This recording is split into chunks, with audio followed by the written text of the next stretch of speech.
लेकिन side by side China एक बहुत ही श्रूड कंट्री है, वो मिलिटरली कहीं भी डायरेक्टली कन्फ्रंटेशन में नहीं आना चाहता है। देखिए ताइवान के इशू पे उसने पूरा मिलिट्री एक्सरसाइज की, उसका जंगी बेड़े वहां लगाए, लेकिन डायरेक्ट कन्फ्रंटेशन से बचा, क्योंकि उसको पता है कि उसका इंटरेस्ट अगले 2 डिकेड तक इकोनॉमिक प्रॉस्पेरिटी है, ज्यादा से ज्यादा रेवेन्यू इकट्ठा करना और नए नए मार्केट वो तलाश कर रहा है, जिसके तहत वो मिडिल ईस्ट में इस मुलाकात में एक और बड़ी अहम बात कही गई। ये तो मुद्दे हैं ही जिस पर लगातार दोनों देशों के बीच तनाव बरकरार हो, इस पर कोई भी सॉल्यूशन नहीं निकला, कोई आम सहमति नहीं हुई, यानी कि ये जो मुद्दे हैं वो चलते रहेंगे। लेकिन जो बाइडेन ने शी जिनपिंग से एक और बड़ी बात कही, जो चीन की ट्रेड प्रैक्टिसेस है वो बहुत ज्यादा जैसे श्रूड है, बहुत सीक्रेट तरीके से वो अपने व्यापार को आगे बढ़ाता है, लगातार उसकी मंशा सामने आती है।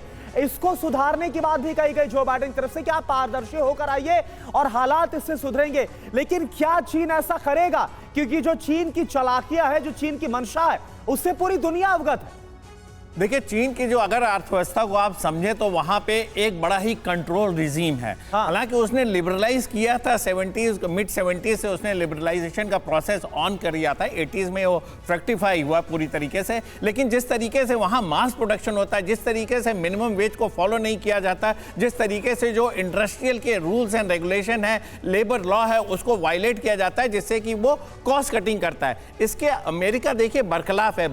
अमेरिका ने हमेशा से मिनिमम वेज की बात करता है, एक स्टैंडर्ड की बात करता है, एक सुविधाएं देने की बात करता है और एक ह्यूमन राइट्स और इसकी बात करता है, जिसकी कि पूरी तरीके से वायलेशन होता है चाइना में।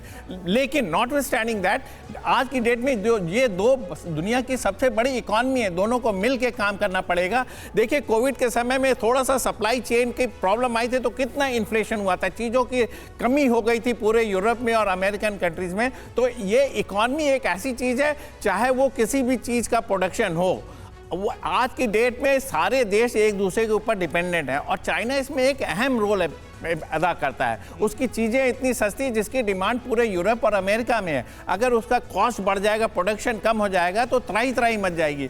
ये लिहाजा दोनों का जो मीटिंग हो रहा है, मीटिंग ऑफ कन्वीनियंस मैं बोलता हूँ, बाध्य हैं आपस में बाध्य करने के लिए। एक जगह टोटली इंडस्ट्रियलाइज है, लेकिन उसको जो उसके जो छोटे छोटे कंपोनेंट हैं उसकी सप्लाई चाइना करता है। तो लिहाजा दोनों की डिपेंडेंस है इकॉनमी में। दोनों ने बोला कि हमारा काम करने का तरीका अलग है, लेकिन फिर भी हम एक दूसरे के पूरक हो सकते हैं, एक दूसरे के साथ सहयोग कर सकते हैं। लिहाजा ये इकोनॉमिक फ्रंट पे दोनों की मुलाकात हो रही है। मिलिटरली मेरा मानना है कि इसमें एग्रीमेंट नहीं हो पाएगा, चाहे वो इंडो पैसिफिक रीजन हो, चाहे गाजा का इशू हो, चाहे रशिया को आर्म सप्लाई का इशू हो, और नॉर्थ कोरिया का इशू देखिए आज की डेट में वो भी एक अहम है। बिल्कुल, नॉर्थ कोरिया एक ऐसा देश है वो किसी भी एक्सटेंट पे कुछ भी कर सकता है, वो भी एक फ्लैश पॉइंट दुनिया में बना हुआ। और एक बात मैं अंत में कहना चाहूंगा कि अमेरिका कहां कहां अपने आप को इन्वॉल्व करेगा, उसको अपनी जो वर्ल्ड में जो उसकी जो पॉलिसीज हैं हर जगह पे वो इंटरफेरेंस करने की कोशिश करता है, उसको थोड़ा रिस्ट्रिक्ट करना होगा।